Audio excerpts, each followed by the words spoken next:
Hello friends, a very good morning all of you. Welcome to all on કૃષિ ભંડોળ। તો friends, આજની આપણી જે એમસીક્યુ સિરીઝ છે કે જે જનરલ એગ્રીકલ્ચરને રિલેટેડ એમસીક્યુ આવેલા છે। તો ફ્રેન્ડ્સ, આપણે આજની એમસીક્યુ સિરીઝ છે કે જેની શરૂઆત કરીએ એની પહેલાં તમે આપણી ચેનલ કૃષિ ભંડોળ છે એને લાઇક કરો, શેર કરો અને સબસ્ક્રાઇબ કરો। અને જે પણ ફ્રેન્ડ્સ આપણી જોડે નવા જોડાય છે તો જો એ લોકોને ટેલિગ્રામ ચેનલમાં જોડાવવું હોય તો એ માટેની જે લિંક છે એ ડિસ્ક્રિપ્શન બોક્સમાં આપેલી છે। તો એ લિંકનો યુઝ કરીને એ લોકો આપણી જોડે આપણી જે ટેલિગ્રામ ચેનલ છે એમાં જોડાઈ શકે છે। તો ફ્રેન્ડ્સ, આજની આપણી એમસીક્યુ સિરીઝ છે કે જેનો આપણો ફર્સ્ટ ક્વેશ્ચન છે કે સામાન્ય જમીનમાં એટલે કે નોર્મલ જે આપણી સોઇલ હોય છે એમાં કાર્બન નાઇટ્રોજનનો રેશિયો હોય એ કેટલો રહેલો છે। તો જો નોર્મલ સોઇલની વાત કરવામાં આવે તો નોર્મલ સોઇલમાં કાર્બન નાઇટ્રોજનનો જે આપણો રેશિયો છે કે જે 12:1 રહેલો છે। એટલે કે કાર્બનનું પ્રમાણ 12 ગણું હોય છે અને સામે નાઇટ્રોજનનું પ્રમાણ 1 ગણું આપણને જોવા મળે છે। એટલે કે નોર્મલ સોઇલમાં કાર્બન નાઇટ્રોજન રેશિયો છે કે જે 12:1 રહેલો છે। શેમાં? નોર્મલ સોઇલમાં। નોર્મલ જે સોઇલ હોય છે એની અહીંયા વાત કરેલી છે સામાન્ય જમીનમાં। ત્યારબાદ આપણો નેક્સ્ટ ક્વેશ્ચન છે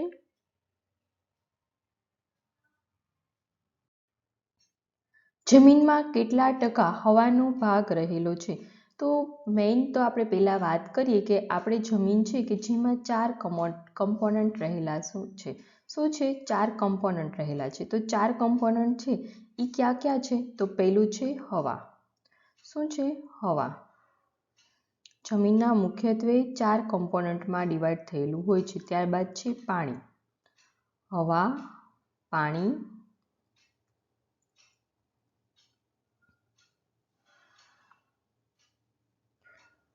સેન્દ્રિય પદાર્થો। શું છે? સેન્દ્રિય પદાર્થો।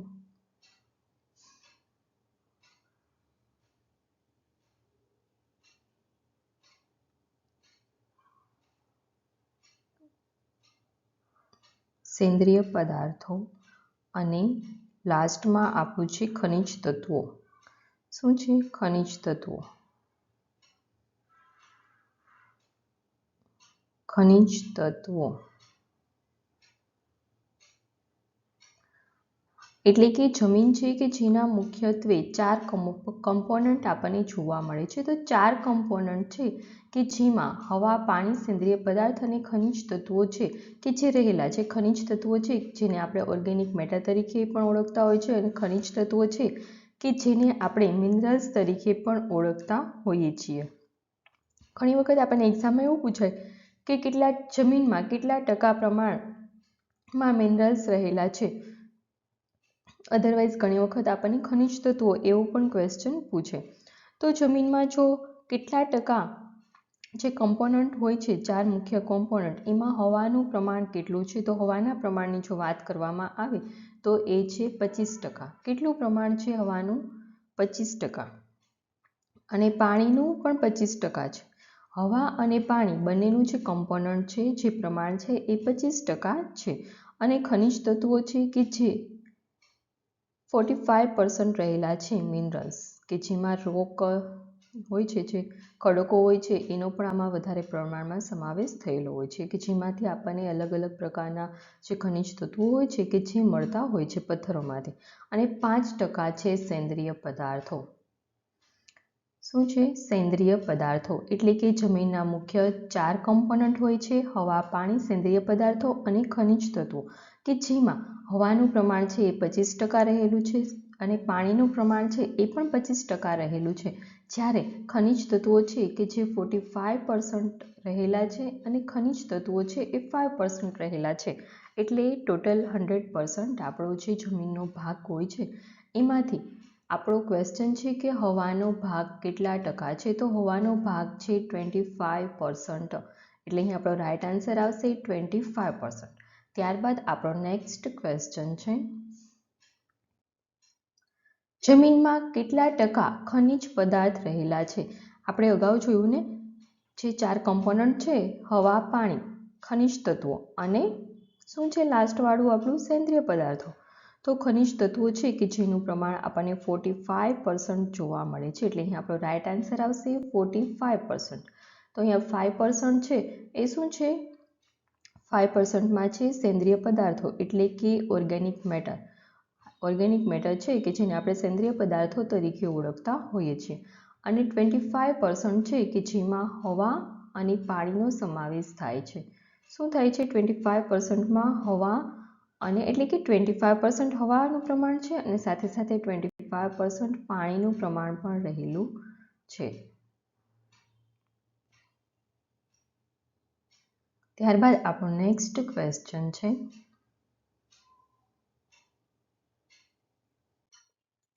જમીનમાં કેટલા ટકા પાણી રહેલું છે? તો જમીનમાં 25% પાણી રહેલું છે.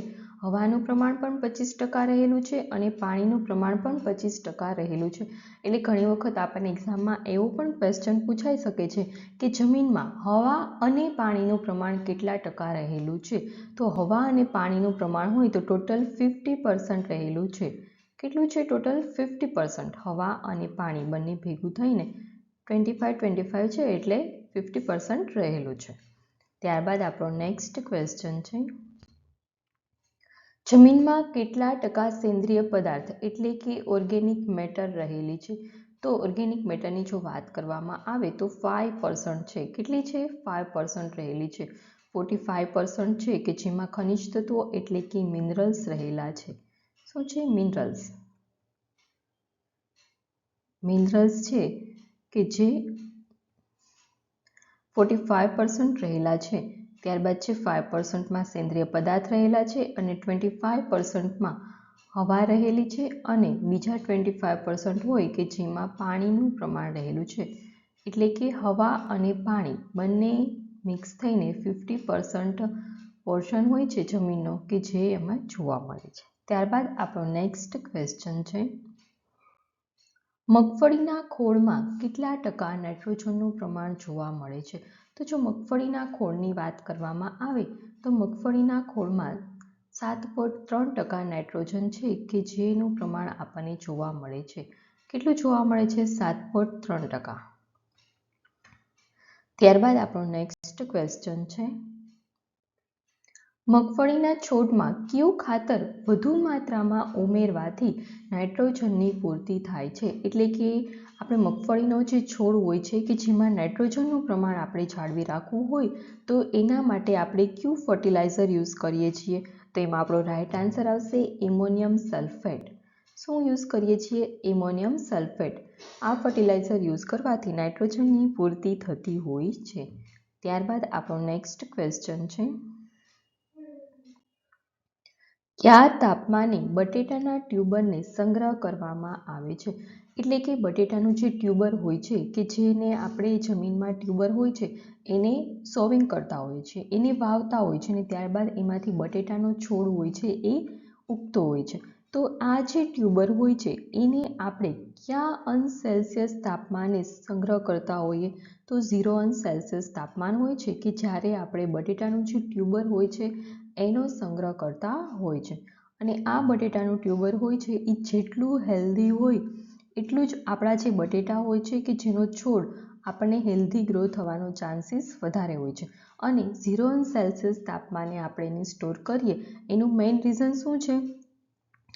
તો કે એમાં કંઈ પણ રોગ અને જીવાતના જો કંઈ પણ સિમ્ટમ્સ હોય તો એ 0° તાપમાને નાબૂદ થતા હોય છે.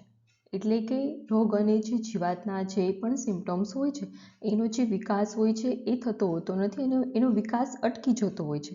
એના લીધે આપણું જે ટ્યુબર હોય છે કે જે હેલ્ધી ટ્યુબર હોય છે અને આ જે આપણું હેલ્ધી ટ્યુબર હોય છે એની જ્યારે આપણે જમીનમાં વાવીએ ત્યારબાદ આપણને જે છોડ મળે છે એ પણ આપણને હેલ્ધી મળતો હોય છે.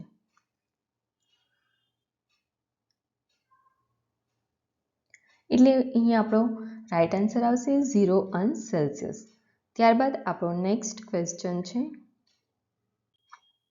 બધા જ કઠોળોમાં સૌથી વધુ દુષ્કાળનો સામનો કરવાની ક્ષમતા હોય છે એ શેમાં જોવા મળે છે, એટલે કે જે કઠોળ પાકો હોય છે એમાંથી કયો કઠોળ પાક છે કે જેમાં દુષ્કાળનો સામનો કરવાની જે ક્ષમતા હોય છે કે જે આપણને જોવા મળતી હોય છે. તો અહીં આપણો રાઈટ આન્સર આવશે તુવેર. શું આવશે?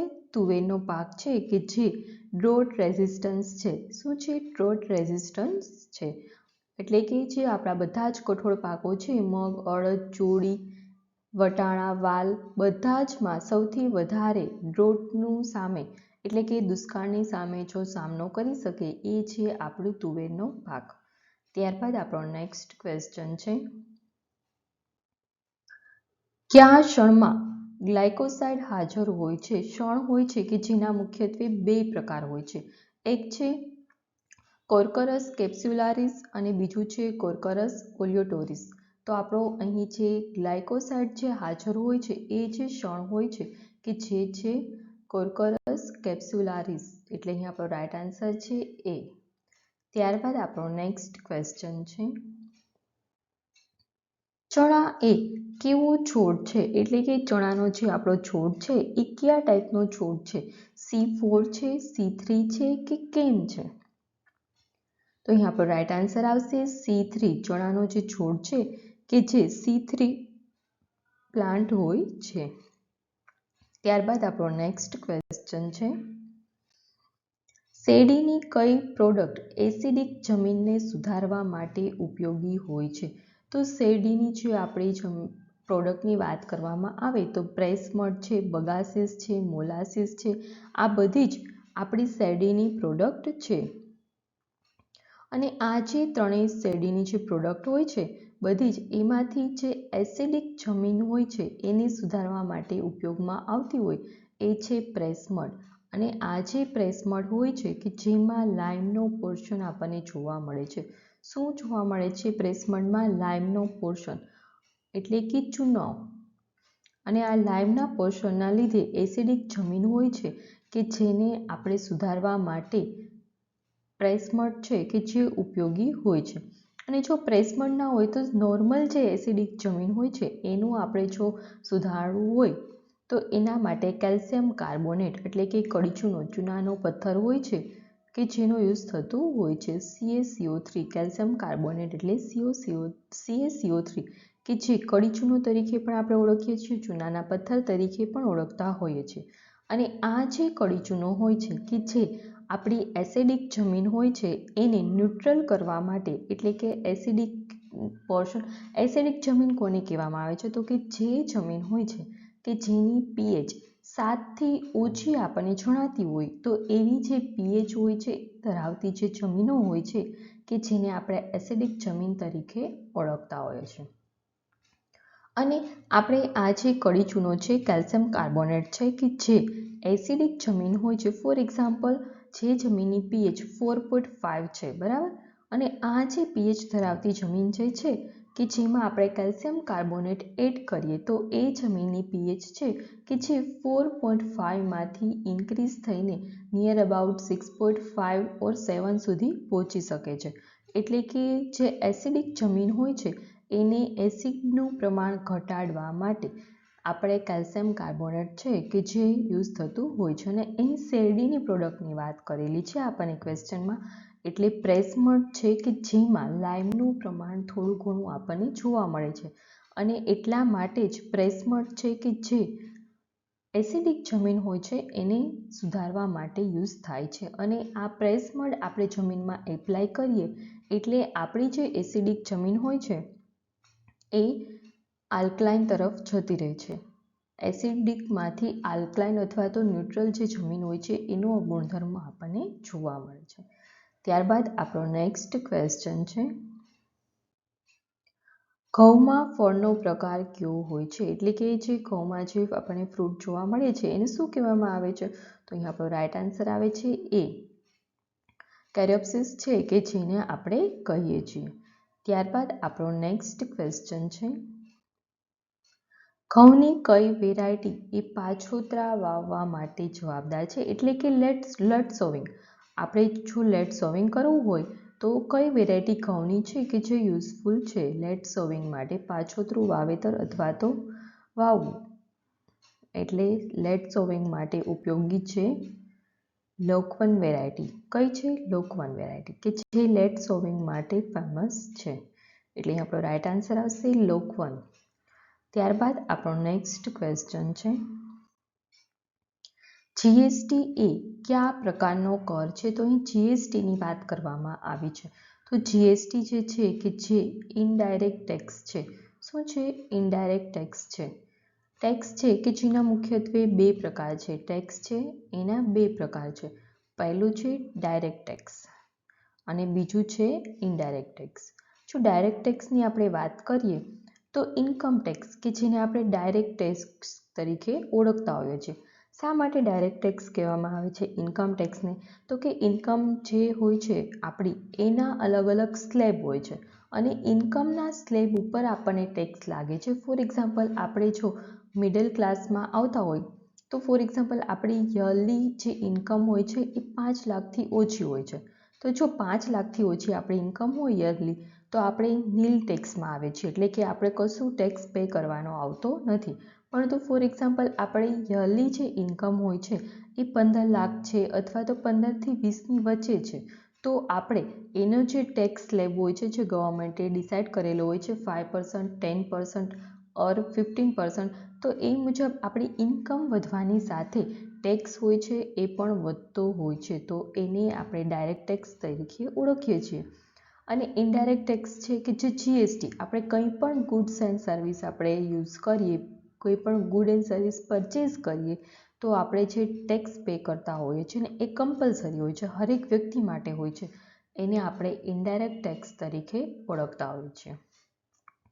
તો ફ્રેન્ડ્સ, આજની આપણી જે એમસીક્યુ સિરીઝ છે કે જે અહીં પૂર્ણ થાય છે.